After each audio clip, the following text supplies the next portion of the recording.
Hey everybody, I thought I would do a thought of the day video, and I was all out of Strahan Coleman prayer poems, so I had to think to myself, what do I have in the old archives that I'd be willing to share? You know, there's a part of my archive that it's not the dominant majority, and it's not a part of the archive I go to often because it comes from another part of my life that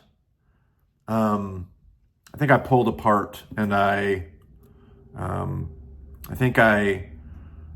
kids would say I deconstructed a worldview. And I saw some real dangers in the worldview that I assumed as I was growing up. That's just healthy. I don't care what worldview you come from. It is healthy as you grow to pull your worldview apart.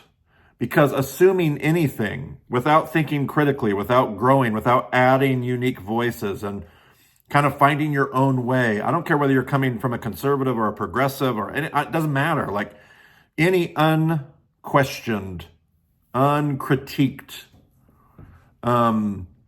assumed, presumed worldview can be dangerous when it's unchecked.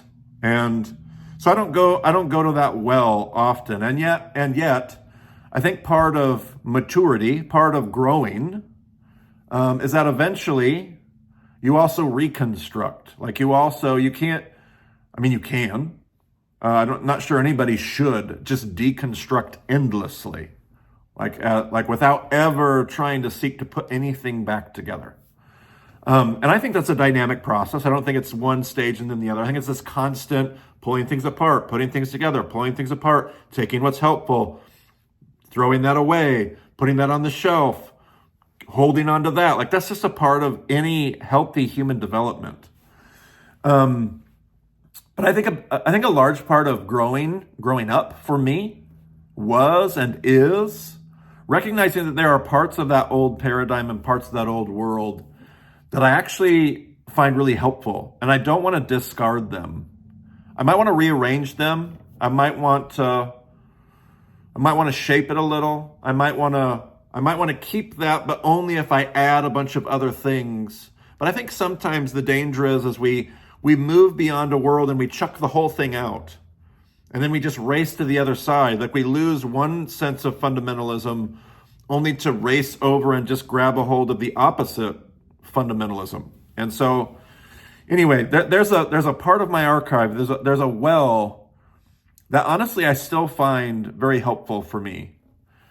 When I was younger, when I was in school, when I was junior high and high school, and I was an athlete, there was like the loud coach that inspired you, that told you to work harder and do more and I still have a bulletin board in my house. It's in one of my spaces, one of my personal spaces, and that bulletin board is still full of quotes.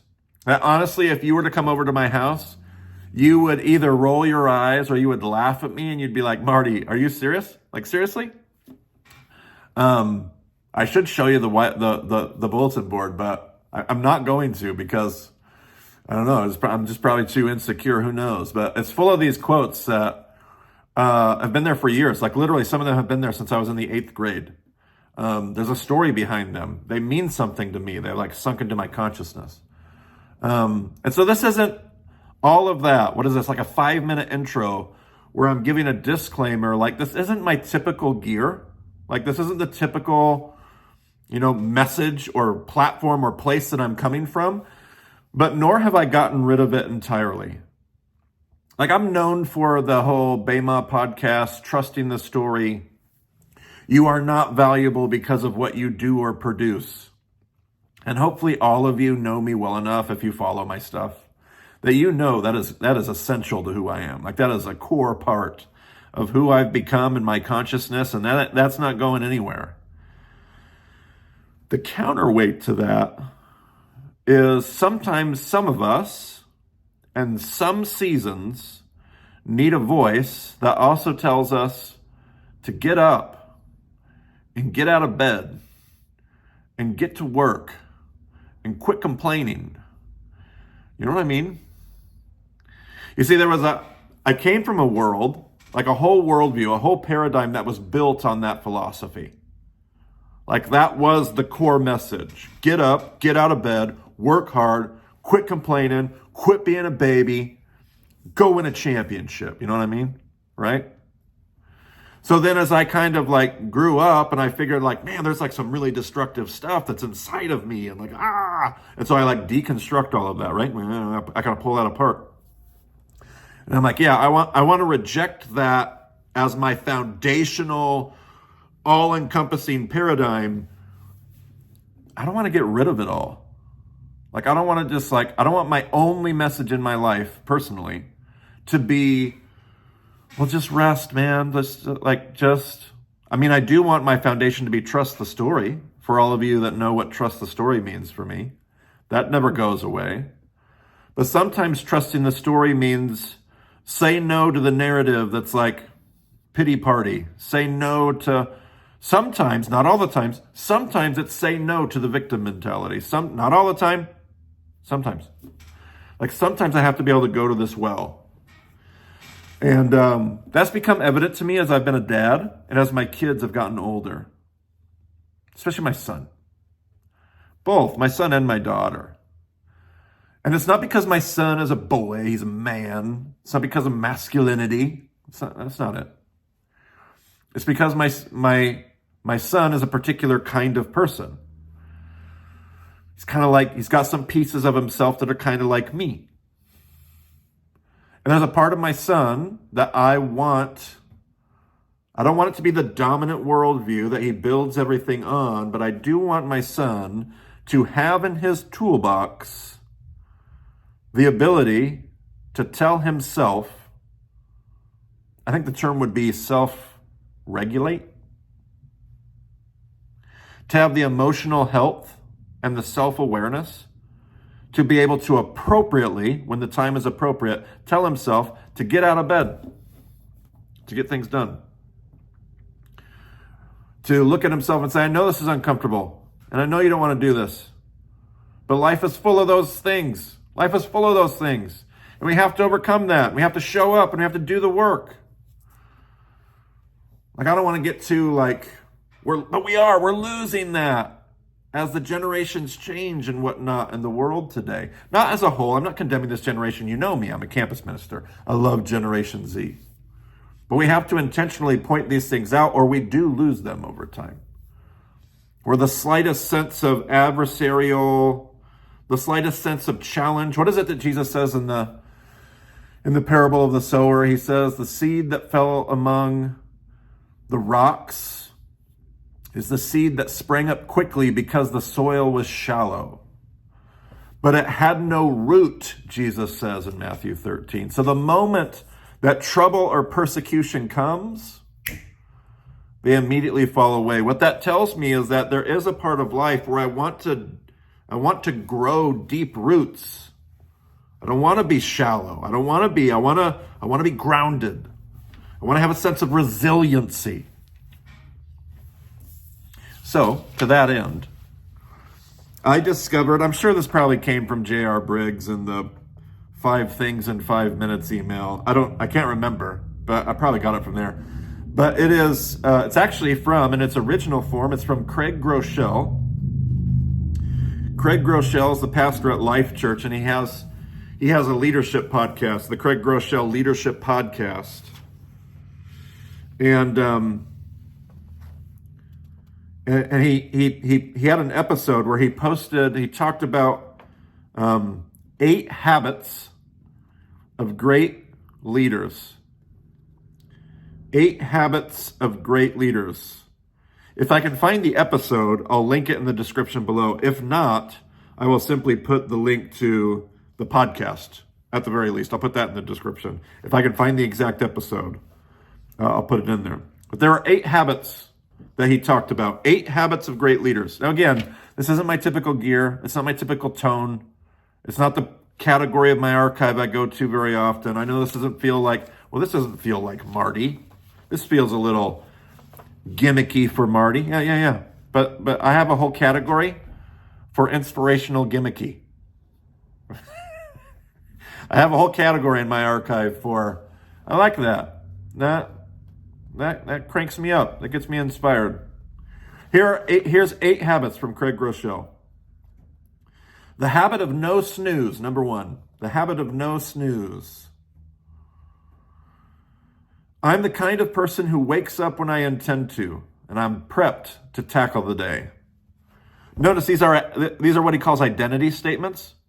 This doesn't mean that you never make a mistake. This doesn't mean that, you lose value or worth as a human being whenever you don't do this.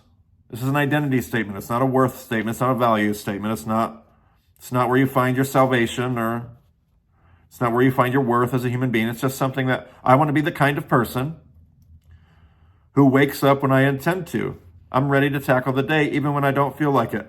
The habit of no snooze. Number 2, the habit of pre-deciding. The habit of pre-deciding. I plan ahead for things that matter most, and my real priorities dictate my schedule and my choices. Man, that is hard. That's maybe on this list. That might be the hardest one for me. Not the planning part. I love to plan. But to let the things I value the most dictate my decisions and my schedule. So the habit of no snooze, the habit of pre-deciding, I decide ahead of time. And those decisions dictate what I say yes to and what I say no to. Not other people. Not whether or not they're going to be mad or people-pleasing or pre-deciding. No snooze, pre-deciding. Number 3, the habit of doing the hard right. The habit of doing the hard right. I solve problems the right way, even if it's more difficult right now. I'm happy to endure a little pain to create a stronger and better solution. At Impact, we have a catchphrase. At the organization that I lead, we have a catchphrase where I like to say, do the right things in the right ways for the right reasons. Do the right things in the right ways for the right reasons. Like don't take a shortcut. Don't cut corners.